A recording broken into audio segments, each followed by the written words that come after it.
def tournée nationale pour waxtaan ak autorités yi autorités étatiques yi maires yi mais surtout acteurs de la pêche yi ñu xam coalition bu lan moo ko tax a jóg. donc ci cadre boobu lañ ñëwee tey si seet la bëgg a waxtaan ak yow xamal li tax coalition bi kii toog nii nag mooy président bi mooy jiite coalition bi donc ñi si jeex ñëpp ay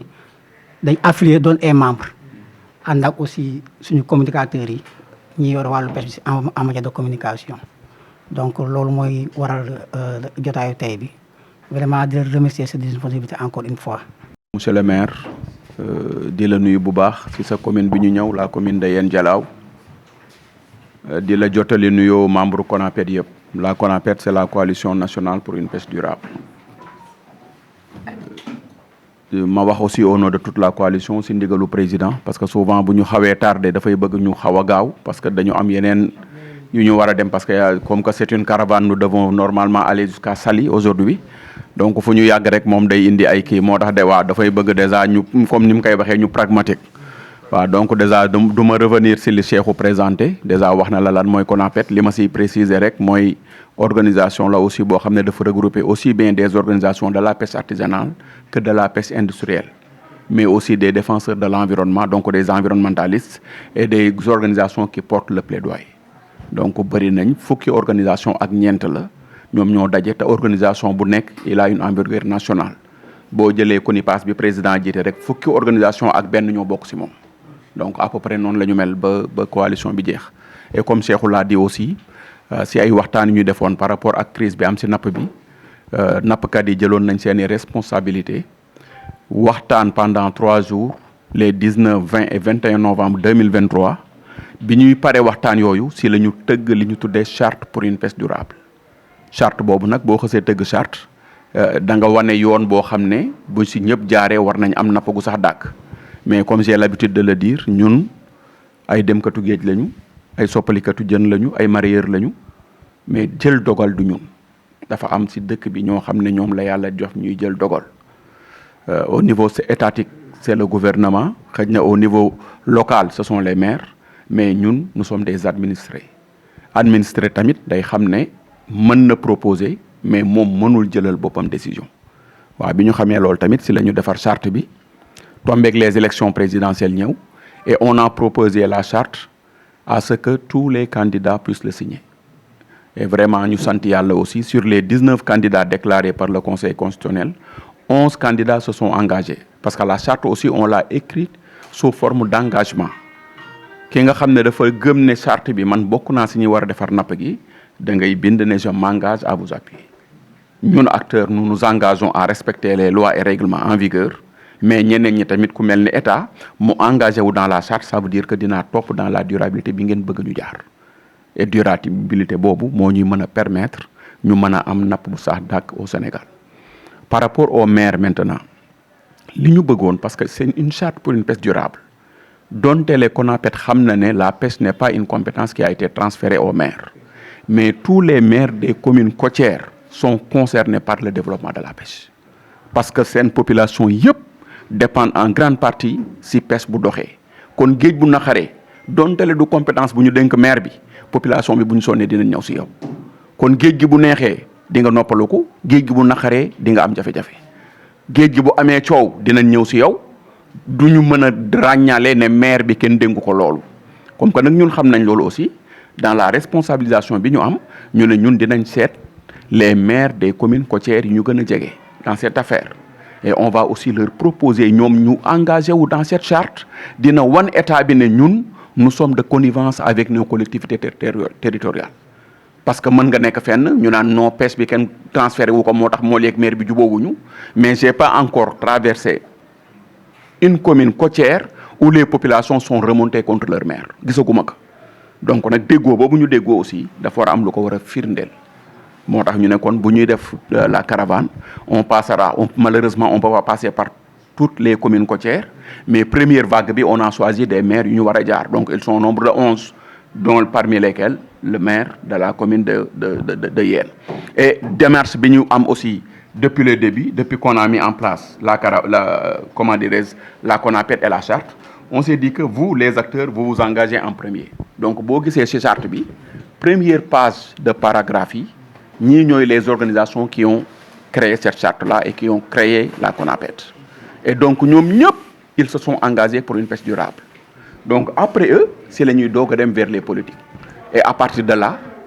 tous les candidats à la présidentielle ñoom ñoo signé fii. Kenn ku nekk bu ñu jour bi ñu dajee ak yow on te montre la charte, on te dit qu'est-ce que c'est que la charte et tu t'engages. Jusqu'à la coalition Diomaye qui a signé le 8. La coalition Diomaye, elle est là. Donc là, c'est la coalition Diomaye qui a signé la charte le 8 mars. Et comme l'a dit Cheikhou, bi ñu koy signé, c'était l'actuel ministre même qui était venu techniquement voir ce que nous avons écrit, est-ce que c'est en conformité avec les lois et règlements en vigueur au Sénégal. Et après l'avoir lu, il a dit que vraiment, nous, coalition Diomaye, nous pouvons nous engager pour cette charte, pour une pêche durable. Mais ce ne sont pas seulement nous, parce que nous avons une direction technique au Sénégal. Après, on est allé rencontrer les directions techniques, parce que les directions techniques aussi, nous nous engagés dans cette charte. Donc à partir de là, on a toutes les directions techniques et les ONG qui gravitent autour de la pêche et de l'environnement. Donc comme vous le voyez, il y a ici le CNCR qui regroupe toutes les organisations de pêche artisanale, agriculture plutôt, parce que c'est l'agriculture grand A, c'est eux qui sont notre fêtière. Mais il y a aussi les organisations qui soutiennent les activités de pêche, comme Blue Venture, comme Greenpeace. Ici, il y a le directeur du CROT, le Centre national de recherche océanographique de Dakar Thiaroye, qui a dit que cette charte, vous l'avez fait pour nous. Et donc, nous les directions techniques. C'est comme ça qu'on a fait. Donc, toutes les directions techniques du Sénégal ont quand même émergé pour montrer l'importance de cette charte. Tout ça, ce sont des directions techniques. Et à partir de là, les maires ont commencé à signer à partir de là. Et malheureusement, on n'avait que 11 parapheurs, 11 signatures qui restaient. C'était un choix assez difficile, il faut le dire. C'était un choix assez difficile pour nous de dire il faut mettre telle commune, ne pas mettre telle commune. C'était assez difficile quand même. Mais quand même, on a pu faire pour avoir au moins 11 communes qui devraient signer. Donc on a déjà les premières communes qui ont commencé à signer ici. À partir de là, on a la commune de Kayar. Ici, on a la commune de Wakam qui a signé depuis hier. Donc après, on va faire Yen, on va faire Ndayan, on va faire Ngaparou Sali et on va terminer aussi par Cap Skirring. Donc quand même, c'est la pêche, elle est nationale. On ne peut pas omettre une région. Donc dans chaque région, au moins, on a pris 2-3 communes qui devraient signer cette charte. Donc voilà, loolu moom moo ñu fi indi monsieur le maire di la remercier lool si dalal bi di jéggaluwaat au nom du président et de toute la délégation. di nuyu ci ku ci nekk sa tur ak sant di leen gërëm di rafetlu vraiment seen teewaay comme ni ko Cheikhou waxee mbir mi bi moo téléphoné woo ma wax ma ko expliqué ma li leen tax a jóg dama ko rafetlu tool kontaan ci di leen gërëm di leen sant. di leen ñaanal yàlla aussi seen mission bi ñu une mission noble yàlla jàppale leen ci ba li ngeen ci bëgg yëpp ngeen am ko di jël nuyoo bi yëpp nag di ko toog ci loxo président sant bi moo ko yàq waaye faaleen di mais vraiment am nañu mbégte trop ci seen ñëw fii di leen dalal jàmm nag ci commune yéen di leen wax ne yéen seen commune la ndax wax dëgg yàlla ñun suñu métier principal mooy pêche donc ku ñu doxal mbir boo xam ne bii dafay indi durabilité ci pêche wax dëgg yàlla duñ ci mën a adhérer di ci gërëm ñi koy dox di leen ci sant parce que ñun ñu nga ca biir ndax tey jii bu dee problème am na ci wàllu pêche ñun ñoo ciy ëppal ndax tey jii suñu commune ay port moo ko encadré te ku si nekk xam na port yàq bi muy yàq ci wàllu ressources yi ak jafe-jafe bi mu ci indi. rax ci dolli aussi des bases pétrolières et gazières nekk encore au large loolu yëpp day gën a contribuer à la raréfaction de la ressource donc loolu mu laaj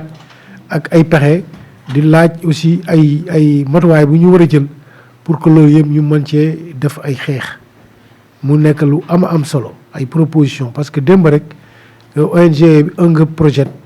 ñu si loolu ñëwoon fii si benn projet di ñu ci informé ñu war koo door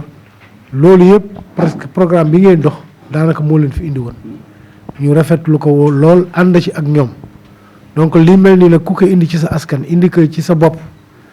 doo mun lu dul engagé wu pour ànd ak ñoom ci loola te te bu soobee yàlla fu ngeen ci toll ak lu ngeen ci kii lu ci suñu warawaay rek on s'engage aujourd'hui que loolu dinañ ci ànd ak yéen liggéey ci ak yéen jàppalante ci ak yéen loolu bu leen ci am benn doute parce que ñun vraiment suñu activité principale ci wàllu économie pêche la ak l'ensemble de ses dérivés muy pêcheurs yeeg mareyeurs yeeg transformateurs yeeg yëpp donc ak ñiy jaay ak ñiy jënd ak ñiy géej ak ñiy def lépp donc loolu mooy suñu métier principal te remarqué ne nañ na jamono yi bu jëkkoon da ngay génn fii rek doo sore nga am li nga soxla nga ñëw léegi dañuy dem ba Guinée Bissau dem ba Casamance fan yi yëpp presque tous les mois dañuy jàpp fii suñuy mool yi ay juróomi gaal ñaari gaal ñetti gaal téye leen en Guinée wala Guinée Bissau di leen fa sonal yu metti loolu li ko waral mooy raréfaction ressource bi nga xam ne dañu daan dem ci biir Sénégal di ko am te tey jii mënuñu koo am fenn donc loolu kuy ciy indil ay pexe indi ci ay xalaat ak toogaay waxtaan ba mën cee trouver ay solution loolu vraiment dafa nekk mbégte bu rëy si ñun ñu leen di gërëm bu baax di leen sant di leen jalal jàmm di leen souhaiter une très bonne continuation di leen wax ne daal ñu ngi seen gannaaw ñu ngi si seen kanam ñu ngi si seen droite ñu ngi si seen gauche lépp lu ngeen ci soxla ak lépp lu ngeen ci war a taxaw rek on est prêt à vous accompagner di gërëm ñëpp di sant ñëpp jërëjëf